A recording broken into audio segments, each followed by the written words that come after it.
Now next is the valence bond theory. क्या? Valence bond theory, heading डालो VBT. Bonding को लेकर के जो नेक्स्ट थ्योरी थी वो क्या थी? वीवीटी थी। वीवीटी जिसका कि फुल फॉर्म क्या होता है? Valence bond theory. ठीक है। देने वाले साइंटिस्ट का नाम क्या था? Given by Hitler and London. Given by Hitler and London. और इसको एक्सटेंड किया गया था किसके द्वारा? पॉलिंग एंड स्लेटर के द्वारा। And extended by polling and Slater. तो हम लोग दोनों की थियरी देखेंगे। Extended by polling and Slater's, इनके द्वारा क्या किया गया था? इसको एक्सटेंड किया गया था। पहले हम लोग किसकी थियरी देखेंगे? हिटलर और लंदन की थियरी, इन दोनों की थियरी देखेंगे। ठीक है ना। तो लिखो सबसे पहले हिटलर एंड लंदन थियरी। क्या लिखोगे? So first we will discuss about the Heitler and London theory. ठीक ना। और एक्सटेंडेड थियरी उसके बाद देखेंगे। तो इस थियरी के अकॉर्डिंग लिखो, हेडिंग क्या डालोगे? Hitler and London theory. ठीक ना। क्या लिखोगे? अकॉर्डिंग टू दिस थियरी, इस थियरी के अकॉर्डिंग अगर हम बात करें, इस थियरी के according A covalent bond is formed by the A covalent bond, A covalent bond is formed by the overlapping of atomic orbitals, by the overlapping of atomic orbitals। इस theory का क्या कहना था कि जो बॉन्ड फॉर्मेशन होता है वो किसकी वजह से होता है? ओवरलैपिंग ऑफ एटॉमिक ऑर्बिटल्स की वजह से होता है, of proper energy and symmetry, of orbitals of proper energy and symmetry.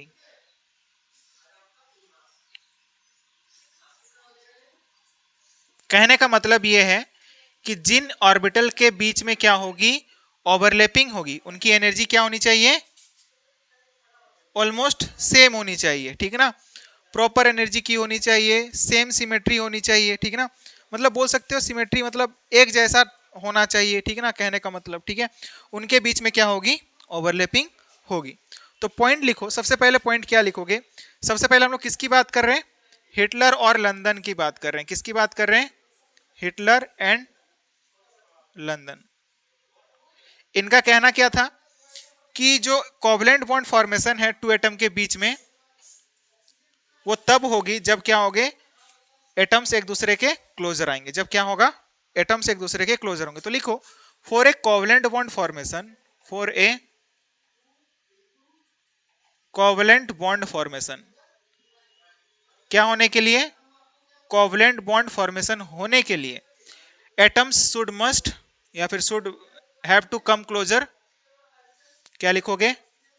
Atoms should have या फिर should come closer, should come closer to each other. एक दूसरे क्या आना होगा? पास आना होगा। So that overlapping with each other, so that overlap, so that overlap with each other.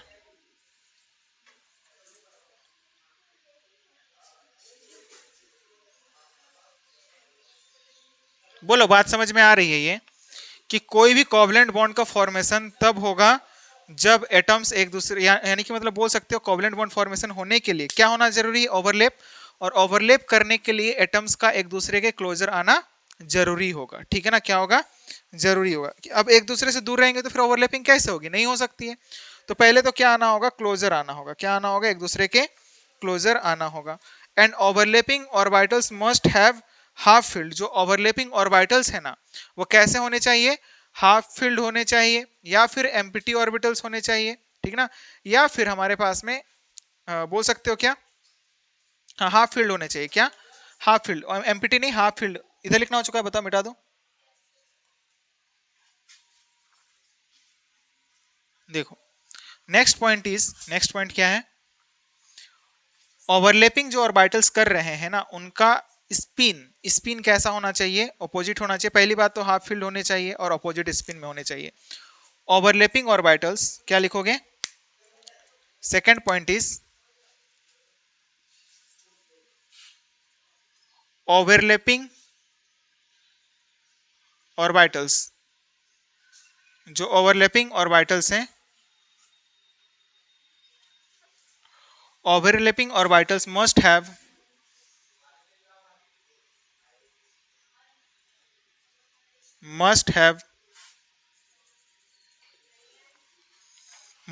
Half field, क्या होनी चाहिए, हाफ फील्ड होना चाहिए। That is must have unpaired electron, that is must have unpaired electron, क्या होनी चाहिए, unpaired electron होनी ही चाहिए। ये मस्ट कंडीशन है, क्या होनी चाहिए, unpaired electron, and have opposite spin, and have opposite spin, यानी कि जो ओवरलैपिंग ऑर्बिटल्स है ना उनके इलेक्ट्रॉन्स को क्या दिखाना होगा, हमें अपोजिट दिखाना होगा, ठीक ना, हैव अपोजिट स्पिन, क्या होनी चाहिए, अपोजिट स्पिन होनी चाहिए। And the third condition is electron finding probability should be maximum in the new localized bond which is formed by between two atoms, ठीक ना, यानी कि दो एटम्स के बीच में जो बॉन्ड फॉर्म हो रहा है ना, उन कहां पर इलेक्ट्रॉन फाइंडिंग प्रोबेबिलिटी ज्यादा होगा, जो लोकलाइज्ड न्यू बॉन्ड का फॉर्मेशन हो रहा है ना वहीं पर इलेक्ट्रॉन फाइंडिंग प्रोबेबिलिटी क्या होगी, मैक्सिमम होगी, ठीक है, हो गया ना, लिखो next, electron finding probability, third point, electron finding probability should be maximum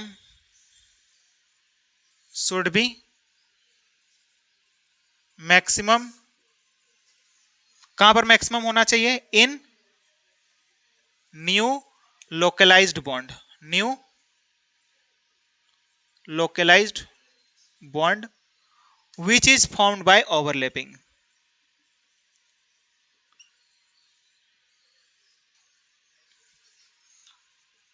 जो ओवरलैपिंग से बॉन्ड फॉर्मेशन हो रही है वहां पर उसको हम लोग क्या बोल रहे हैं, लोकलाइज्ड बॉन्ड बोल रहे हैं, क्या बोल रहे हैं, लोकलाइज्ड, क्योंकि वो एक जगह पर रही होगी ना, तो वो लोकलाइज्ड बॉन्ड में इलेक्ट्रॉन फाइंडिंग प्रोबेबिलिटी क्या होगी, मैक्सिमम होगी। जैसे कि हम कहना क्या चाह रहे हैं, कुछ इस तरह से देख लो, ठीक ना, यानी कि दो एटम से उनके बीच में क्या हुआ, उनके एटॉमिक ऑर्बिटल के बीच में ओवरलैपिंग हुई, तो यहाँ पर ओवरलैपिंग जो है ना हमारे पास में ओवरलैपिंग जोन जो है ये क्या है, लोकलाइज्ड, ये क्या हो गया,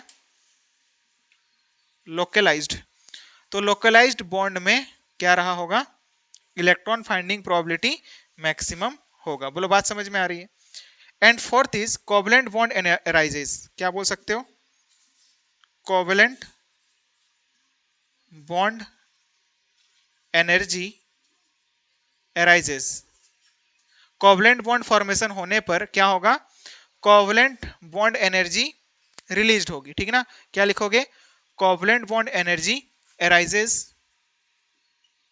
किस वजह से अराइज होगा, due to electrostatic force of attraction arises, किस वजह से होगा, ड्यू टू, पहला रीजन क्या है, electrostatic force of attraction between two nuclei, ठीक ना, दो न्यूक्लियाई के बीच में, और जो इलेक्ट्रॉन क्लाउड है उनके बीच में क्या होगा, फोर्स ऑफ अट्रैक्शन होगा, तो उसकी वजह से क्या होगा, कोवलेंट बॉन्ड एनर्जी अराइज होगी। पहला रीजन क्या है, electrostatic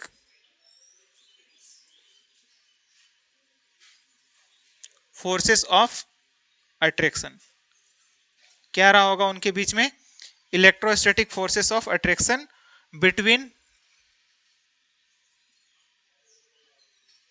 nuclei and electron cloud. कहने का मतलब क्या आप समझो, जैसे कि ये एक एटम है जिस, और दूसरा एक एटम है हमारे पास में यहाँ, ऐसा ही है ना।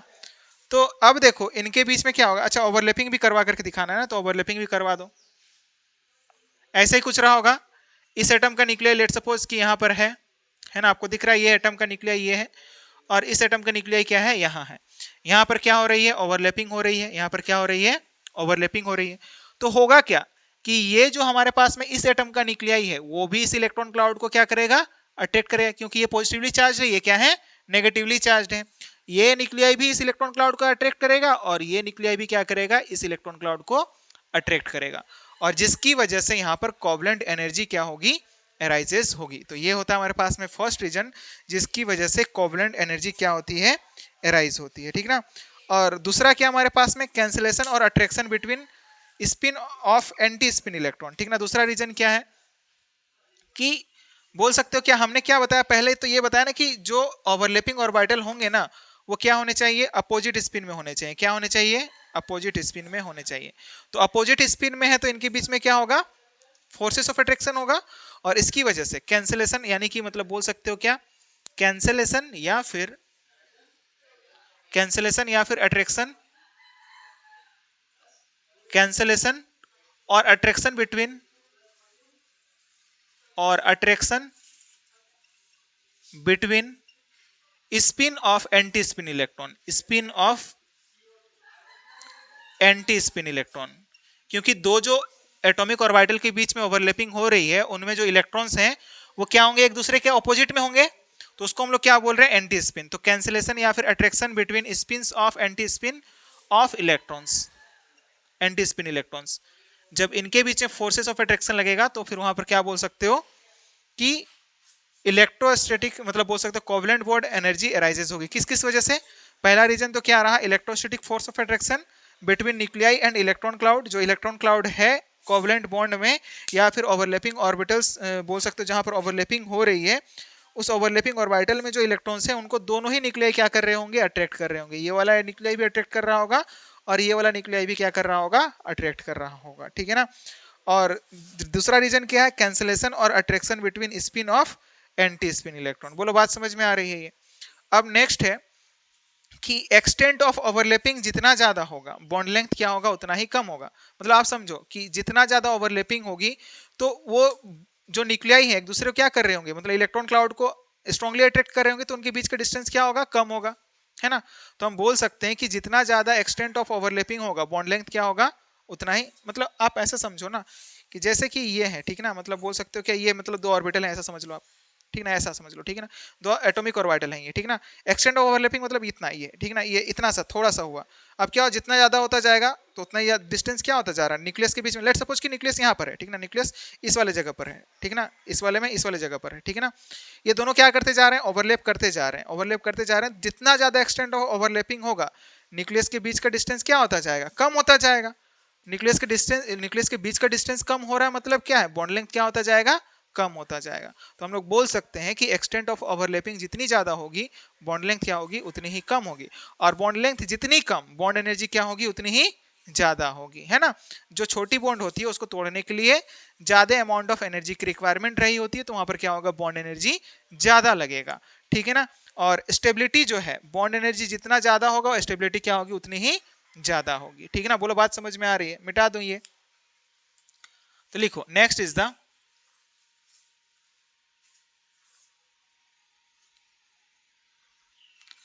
extent of overlapping is inversely proportional to the bond length। क्या लिखोगे,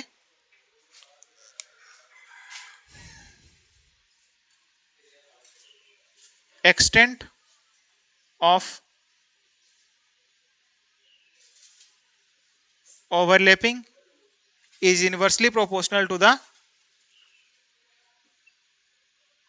bond length, ठीक है। और बॉन्ड लेंथ क्या होगा, इनवर्सली प्रोपोर्शनल होगा बॉन्ड एनर्जी का भी। जितना बॉन्ड लेंथ कम रहा होगा बॉन्ड एनर्जी क्या होगी, उतनी ही ज्यादा होगी, और स्टेबिलिटी क्या होगा, उतना ही ज्यादा होगा। बोलो बात समझ में आ रही है ये।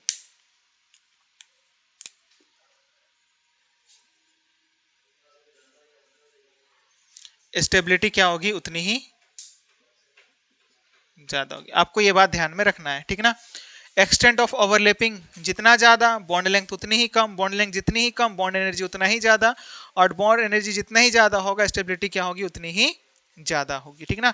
यानी कि बॉन्ड को तोड़ने के लिए ज्यादा अमाउंट ऑफ एनर्जी की रिक्वायरमेंट रही होगी ना उस केस में, ठीक है ना। तो हम लोग कह सकते हैं कि एक्सटेंट ऑफ ओवरलैपिंग जो होगा वो डायरेक्टली प्रोपोर्शनल होगा बॉन्ड एनर्जी का, ठीक है ना।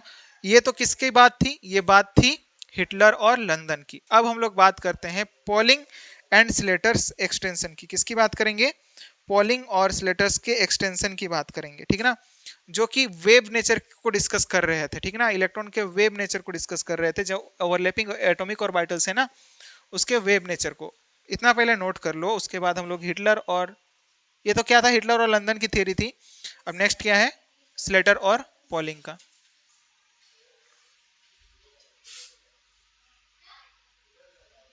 नाउ नेक्स्ट इज द, हम लोग वीवीटी की बात कर रहे हैं। किसकी बात कर रहे हैं, VVT, that is valence bond theory, जिसमें हम लोगों ने हिटलर और लंदन की जो बातें थी वो खत्म कर लिया है।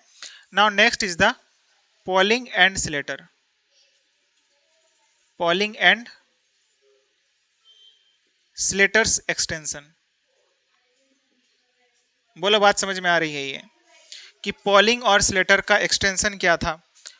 तो इनका क्या कहना था कि जो एक्सटेंट ऑफ ओवरलैपिंग है ना, उन्होंने क्या बताया कि एक्सटेंट ऑफ ओवरलैपिंग जितनी ज्यादा होगी उतना ही ज्यादा क्या होगा, बॉन्ड स्ट्रॉन्ग होगा, और लेंथ क्या होगी, उतनी ही छोटी होगी। यही बात बताया था इन्होंने। ये बताया कि ये जो ओवरलैपिंग है ना, वो डिपेंड करेगा एटॉमिक ऑर्बिटल के नेचर पर। किस पर डिपेंड करेगा, एटॉमिक ऑर्बिटल के नेचर पर डिपेंड करेगा, ठीक है ना। तो लिखो, the extent of overlapping, first point is the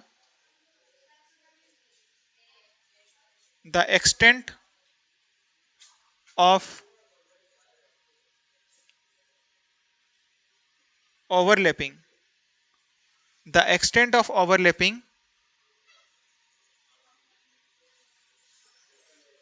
depends on the, किस पर डिपेंड्स करेगा, depends on the nature of orbitals.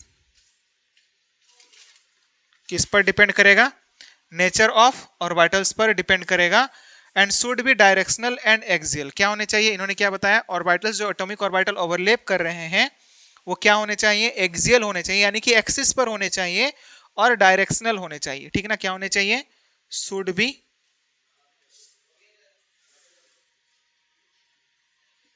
Axial and directional. क्या होने चाहिए, एक्सियल भी होने चाहिए और डायरेक्शनल भी होने चाहिए, यानी कि एक डायरेक्शन में होने चाहिए, ये बात कहा था इन्होंने।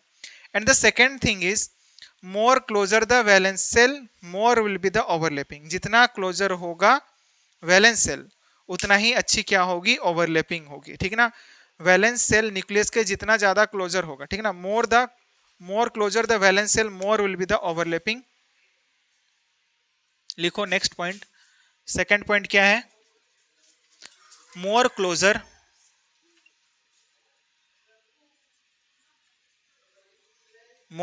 the valence cell from nucleus,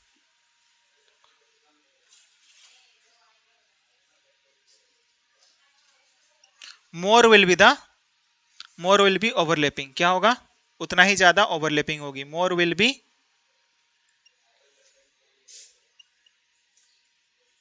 overlapping, उतनी ही ज्यादा क्या होगी, ओवरलैपिंग होगी। और जितनी ज्यादा ओवरलैपिंग होगी, बॉन्ड एनर्जी क्या होगा, उतना ही हाई होगा। And bond energy will be high, and bond energy will be high, और बॉन्ड एनर्जी भी क्या होगा, हाई होगा। बोलो बात समझ में आ रहा है। पहली बात क्या बताया कि एक्सटेंट ऑफ ओवरलैपिंग किस बात पर डिपेंड करेगा, नेचर ऑफ एटॉमिक ऑर्बिटल्स पर, नेचर ऑफ ऑर्बिटल्स पर डिपेंड करेगा। और वो कैसे होने चाहिए, एक्सियल एंड डायरेक्शनल होने चाहिए। क्या होने चाहिए, एक्सियल एंड डायरेक्शनल होने चाहिए। जितने ज्यादा क्लोजर होंगे वैलेंस, यानी कि कहने का मतलब क्या है, देखो जैसे कि 1s के बीच में कहीं पर ओवरलैपिंग हो रही है, कहीं पर क्या हो रहा है, 2s के बीच में ओवरलैपिंग हो रहा है, कहीं पर क्या हो रहा है, 3s के बीच में ओवरलैपिंग हो रही है, और कहीं पर क्या हो रहा है, 4s के बीच में ओवरलैपिंग हो रही है। तो एक्सटेंट ऑफ ओवरलैपिंग कहां पर ज्यादा अच्छा होगा, जहां पर न्यूक्लियस के क्लोजर रहा होगा। तो कहां पर क्लोजर है? 1s में। और इसी वजह से एक्सटेंट ऑफ ओवरलैपिंग 1s में क्या होगा? ज्यादा होगा, फिर 2s में, और फिर क्या होगा? 3s में होगा। अब उसके बाद subcells of same energy levels and more directional so more overlapping, ठीक ना। यानी कि अगर क्या होंगे? सेम एनर्जी लेवल के होंगे। क्या होंगे? सेम एनर्जी लेवल के होंगे। एटॉमिक ऑर्बिटल जो ओवरलैप कर रहे हैं वो क्या होंगे? सेम एनर्जी लेवल के होंगे। तो वहां पर क्या होगा? ओवरलैपिंग उतनी ही ज्यादा होगी। या फिर दूसरा जो बात है इसी में, वो दूसरी बात क्या है कि अगर क्या होंगे? जितने ज्यादा डायरेक्शनल होंगे, क्या होंगे? डायरेक्शनल। अब हम लोग आगे बात करेंगे atomic orbital, directional, axial, non axial क्या होते हैं, इन सब के बारे में आगे डिस्कस करेंगे। फिलहाल आप ये समझो कि subshell of same energy, third point होगा ना, ये लिखो third point, subshell of same energy levels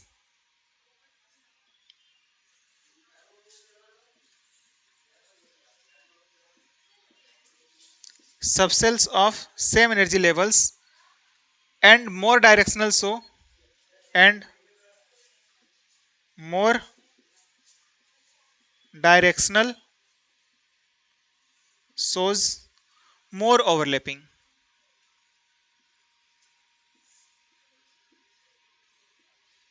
है कि नहीं? बोलो, बात समझ में आ रही है ये कि सेम एनर्जी लेवल्स और जितने ज्यादा डायरेक्शनल होंगे उतना ही ज्यादा क्या होगी? ओवरलैपिंग होगी, ठीक है ना। कहने का मतलब क्या? जैसे कि अगर हम बात करें बॉन्ड एनर्जी का कंपैरिजन करने के लिए कहें आपको, बॉन्ड एनर्जी एक क्या है? 2s है, दूसरा क्या है? 2s2p है, और तीसरा क्या है? 2p2p है। तो आप आज से एक बात दिमाग में बिठा लो कि जो s ऑर्बिटल होता है ना, वो क्या होता है? नॉन डायरेक्शनल होता है। s orbitals are non directional. s जो होता है ना, वो क्या होता है? नॉन डायरेक्शनल होता है। और p जो है वो क्या होता है? डायरेक्शनल होता है। p is directional. p क्या होता है? डायरेक्शनल होता है। क्या होता है? डायरेक्शनल। p इज डायरेक्शनल, ठीक है।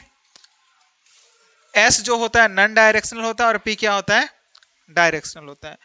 तो अगर s के बीच में ओवरलैपिंग हो रही है जो कि क्या है? नॉन डायरेक्शनल होते हैं, तो उनके बीच ओवरलैपिंग क्या होगी? सबसे कम होगी। और जहां पर डायरेक्शनल नेचर का रहा होगा वहां पर ओवरलैपिंग क्या होगी? ज्यादा होगी। तो हम बोल सकते हैं कि एक्सटेंट ऑफ ओवरलैपिंग क्या होगा? 2p में सबसे ज्यादा होगा। क्या होगा? 2p और 2p में जो ओवरलैपिंग हो रही है वहां पर एक्सटेंट ऑफ ओवरलैपिंग ज्यादा होगा, और ओवरलैपिंग ज्यादा होगी तो बॉन्ड एनर्जी क्या होगा? ज्यादा होगा, ठीक है। बोलो, बात समझ में आ रही है? अब देखो, हम लोग बात कर लेते हैं मतलब बोल सकते हो क्या कि सेप की बात कर लेते हैं। डायरेक्शनल, नॉन डायरेक्शनल किसको बोल रहे हैं हम लोग, ठीक है ना। तो एस देखो, इधर लिखना हो चुका है।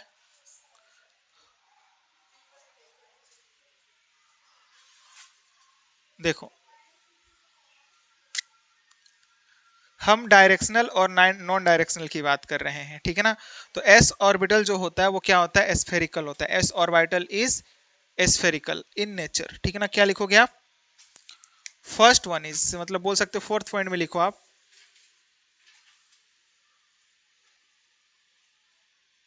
S orbitals. एस ऑर्बिटल्स कैसे होते हैं? एस्फेरिकल होते हैं। क्या होते हैं? एस्फेरिकल, ठीक है ना। और ऐसा कुछ रहा होगा, ठीक है ना। एंड सिमेट्रिकल, और क्या होते हैं? सिमेट्रिकल्स होते हैं। तो इसी वजह से, और ये एस्फेरिकल होने की वजह से, एस्फेरिकल मतलब क्या? Football like structure. क्या बोल सकते हो आप? Football like structure. फुटबॉल की कोई डायरेक्शन होती है क्या? नहीं होती है ना। तो हम क्या बोलेंगे? इसी वजह से इनको हम लोग क्या बोल सकते हैं? ये क्या होते हैं? नॉन डायरेक्शनल होते हैं। एस ऑर्बिटल जो होता है वो क्या होता है? नॉन डायरेक्शनल इन नेचर रहा होता है। बोलो, बात समझ में आ रही है? और क्योंकि एक्सिस पर रहे होंगे हमारे पास में, कोई भी एक्सिस ले लो आप, ठीक है ना। तो अब अगर फुटबॉल, दो फुटबॉल हैं, चाहे आप ऐसे लेकर के आओ चाहे आप ऐसे लेकर के आओ, एक ही तरह, मतलब एक्सियल ही रहे होंगे ना। मतलब क्या होते हैं? ये एक्सियल होते हैं। क्या होते हैं? एक्सियल। और इसी वजह से और एस ऑर्बिटल जो है सिर्फ और सिर्फ किसका फॉर्मेशन कर सकता है? Pi bond, sorry sigma bond का फॉर्मेशन कर सकता है। Only so head on head overlapping. क्या लिखोगे? हम लोगों ने दो तरह के ओवरलैपिंग की बात करी है क्या? नहीं करी है ना, आगे भी बात करेंगे, ठीक ना, कि दो तरह की ओवरलैपिंग होती है। एक क्या होता है हमारे पास में हेड ऑन हेड ओवरलैपिंग, और एक क्या होता है हमारे पास में साइड वाइज ओवरलैपिंग, ठीक ना, जिसको कि हम लोगों ने ऑर्गेनिक केमिस्ट्री वाले क्लासेस में भी डिस्कस किया था, वही वाली बातें हैं, ठीक ना। तो यहाँ पर क्या होगा देख लो, ओनली क्या करेंगे, only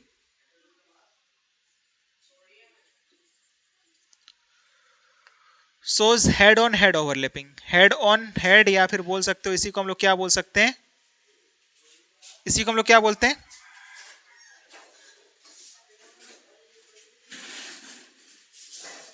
and to and overlapping भी बोलते हैं, एक्सियल ओवरलैपिंग भी बोलते हैं। क्या बोलते हैं?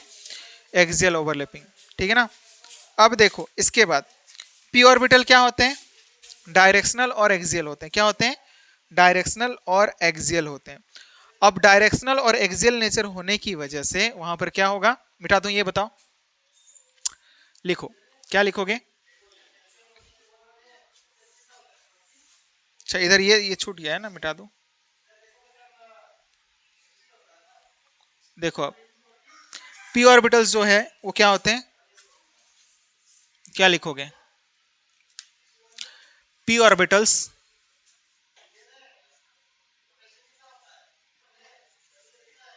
पी ऑर्बिटल्स आर डायरेक्शनल, क्या होते हैं? डायरेक्शनल, है ना, एंड एक्सियल, एंड एक्सियल क्या होते हैं? एक्सियल होते हैं, एंड कैन शो इधर हेड ऑन हेड ओवरलैपिंग और लेटरल ओवरलैपिंग, ठीक ना, मतलब बोल सकते हो क्या, साइड वाइज ओवरलैपिंग, ठीक ना, क्या साइड वाइज ओवरलैपिंग भी दिखा सकते हैं और एक्सियल ओवरलैपिंग भी दिखा सकते हैं। एंड कैन शो, क्या लिखोगे आप?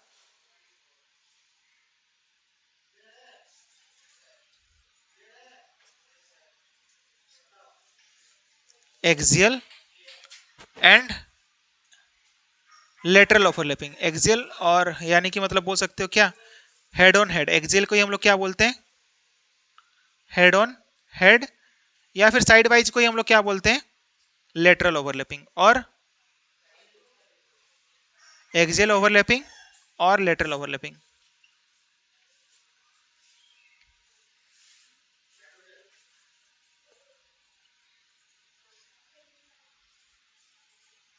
ठीक है, तो यहां पर दोनों तरह के ओवरलैपिंग हम लोग को देखने को मिलेंगे, किसके द्वारा? पी ऑर्बिटल्स के द्वारा। जब पी ऑर्बिटल रहे होंगे तो यहां पर दोनों तरह की ओवरलैपिंग हम लोग को देखने को मिल सकती है। बोलो बात समझ में आ रही है ये?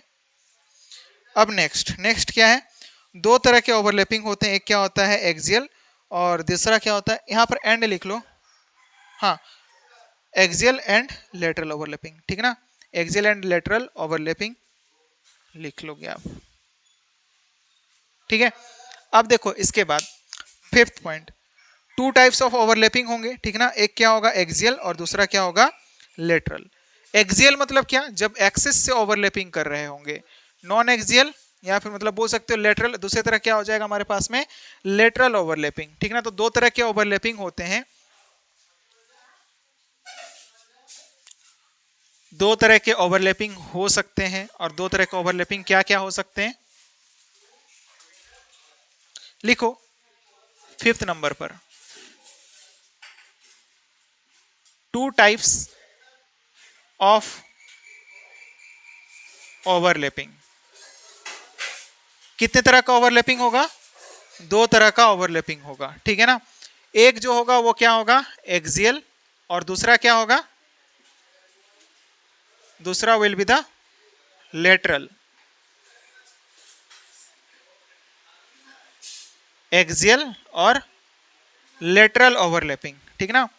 लेटरल को ही हम लोग क्या बोलते हैं, या फिर इसी को हम लोग क्या बोलते हैं, एक्सियल को हम लोग क्या बोलते हैं, और हेड ऑन हेड या फिर एंड टू एंड क्या बोलते हैं, एंड टू एंड ओवरलैपिंग बोलते हैं ना। और इसकी वजह से किसका बॉन्ड फॉर्म होता है, कौन से बॉन्ड का फॉर्मेशन होता है, सिग्मा बॉन्ड। किस तरह के बॉन्ड का फॉर्मेशन होता है, सिग्मा बॉन्ड का। या फिर इसमें दूसरे तरह के ओवरलैपिंग लेटरल, या फिर बोल सकते हो क्या, पैरेलल ओवरलैपिंग। क्या? Parallel overlapping. पैरेलल ओवरलैपिंग, या फिर इसी को हम लोग क्या बोलते हैं, साइड वाइज ओवरलैपिंग। और इसकी वजह से किस तरह के बॉन्ड का फॉर्मेशन होगा, पाई बॉन्ड का। किसका फॉर्मेशन होगा, पाई बॉन्ड का फॉर्मेशन होगा। बोलो बात समझ में आ रही है? हाँ, तो दो तरह के हमारे पास में बॉन्ड का फॉर्मेशन हो सकता है, एक क्या होगा सिग्मा बॉन्ड और दूसरा क्या होगा पाई बॉन्ड, ठीक ना। तो नेक्स्ट जो बात है वो क्या है, जो एटॉमिक ऑर्बिटल्स हैं उनमें जो साइंस है वो क्या, साइन साइन मतलब बोल सकते हो साइन की बात कर रहा हूँ, पॉजिटिव नेगेटिव, वो साइन क्या होने चाहिए, अपोजिट होने चाहिए। स्पिन भी अपोजिट होने चाहिए और साइन क्या होने चाहिए, साइन भी अपोजिट होने चाहिए। तो लिखो the overlapping orbitals must have, sorry इसमें अपोजिट नहीं होता, साइन में सेम होना चाहिए, सॉरी साइन में क्या होने चाहिए, सेम होने चाहिए। लिखो, मिटा दो इधर।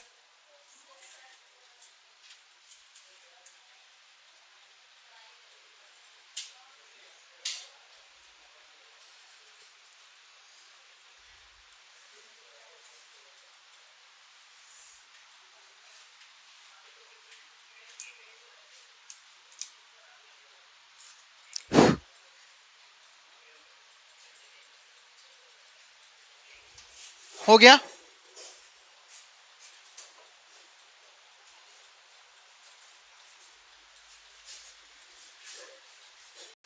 देखो नेक्स्ट क्या है कि जो ओवरलैपिंग ऑर्बिटल्स है ना उनका साइन क्या होना चाहिए, सेम होना चाहिए, ठीक है ना।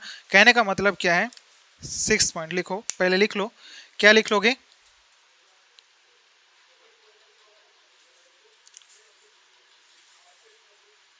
The overlapping orbitals must have same sign, must have same sign. Sign क्या होनी चाहिए, सेम होनी चाहिए, क्योंकि अगर अपोजिट होगा ना डिस्ट्रक्टिव इंटरफेरेंस देखने को मिलता है, ठीक है ना, इसी वजह से, ठीक है ना। कहने का मतलब क्या है कि अगर हम बात करेंगे ना पी एक्स, ठीक है ना, जैसे कि पी एक्स ले लिया हम, ये पी एक्स है and another P x is this one, like this. तो पी एक्स के बीच में जो ओवरलैपिंग हो रही है ना, तो अगर यहाँ पर साइन आप क्या दिखा रहे हो, पॉजिटिव दिखा रहे हो, तो इधर वाले का भी साइन कैसा होगा, पॉजिटिव होगा, ठीक है ना। ये वाला साइन कैसा होगा, नेगेटिव होगा, इस वाले लोब का साइन कैसा होगा, नेगेटिव होगा। जैसे कि एस और एस के बीच में ओवरलैपिंग हो रही है, तो अगर आप इसको पॉजिटिव दिखा रहे हो तो दूसरे वाले एटॉमिक ऑर्बिटल को भी आपको क्या दिखाना होगा, पॉजिटिव दिखाना होगा। जैसे कि अगर पैरेलल ओवरलैपिंग की बात कर लें हम, ठीक है ना, पैरेलल ओवरलैपिंग में क्या रहा होगा, जैसे कि ऐसा कुछ है, तो यहाँ पर जो ओवरलैपिंग हो रही है ना, ये ओवरलैपिंग जो हो रही है ये पॉजिटिव हो गया, ये भी पॉजिटिव हो रहा होगा, ये नेगेटिव, तो ये भी क्या रहा होगा, नेगेटिव रहा होगा। Sign of overlapping orbitals must be same, sign of atomic orbitals, overlapping orbitals, sign of overlapping atomic orbitals, क्या लिख सकते हो आप, sign of overlapping orbitals must be क्या होने चाहिए, सेम होने चाहिए। साइन जो है ओवरलैपिंग ऑर्बिटल्स का वो क्या होना चाहिए, सेम होना चाहिए। क्या होना चाहिए, सेम होना ही चाहिए, ठीक है ना। तो ये बात रही होती है, आपको ध्यान में रखना है। तो ये था हमारे पास में थियरी, और नेक्स्ट क्लास में हम लोग फिर डिस्कस करेंगे किसके बारे में, जो ओवरलैपिंग हो रही है ना, ओवरलैपिंग दो तरह के हो रहे हैं, एक क्या हो रहा है हमारे पास में लेटरल ओवरलैपिंग यानी कि साइड वाइज ओवरलैपिंग, और दूसरा क्या था हमारे पास में एक्सियल ओवरलैपिंग या फिर हेड ऑन हेड ओवरलैपिंग, उसकी बात करेंगे, ठीक ना। और उसके बाद हम लोग एटम में दो पार्ट रहे होते हैं, एक होता है न्यूक्लियर पार्ट, दूसरा क्या होता है एक्स्ट्रा न्यूक्लियर पार्ट। इन सब के बारे में डिस्कस करेंगे हम लोग, ठीक है ना, कि कौन हमारे पास में कैसा शेप होता है, एटॉमिक ऑर्बिटल्स के शेप कैसे होते हैं, क्लासिफिकेशन डायरेक्शन के बेसिस पर क्या रहा होता है, डी और एफ, सबको हम लोग क्लासीफाई करेंगे। फिलहाल के लिए इतना ही, मिलते हैं नेक्स्ट वाले क्लास में जहाँ पर कि हम लोग आगे डिस्कस करेंगे, किसको लेते हुए, वीवीटी को ही लेते हुए आगे बढ़ेंगे, और उसके बाद फिर वीवीटी का फेलियर की बात करेंगे।